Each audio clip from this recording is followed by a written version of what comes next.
বাস্তবায়ন না হলে তো নির্বাচন হওয়ার কোনো সুযোগই নেই।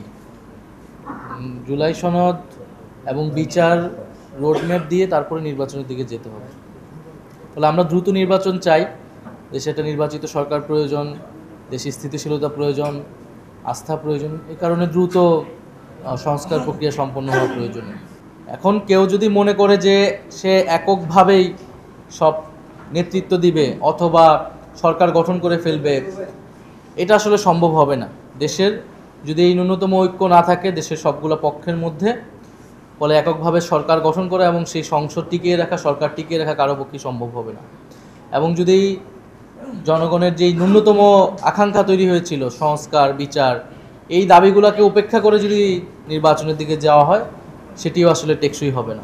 এক্সট্রিম মশার কয়েল প্ল্যান্ট ফাইবার দিয়ে তৈরি, তাই সহজে ভাঙে না, সুগন্ধিযুক্ত ও নিরবিচ্ছিন্নভাবে জ্বলে। ডেঙ্গু, চিকুনগুনিয়া বাহি সহ যে কোনো মশার বিরুদ্ধে দেয় এক্সট্রিম সুরক্ষা।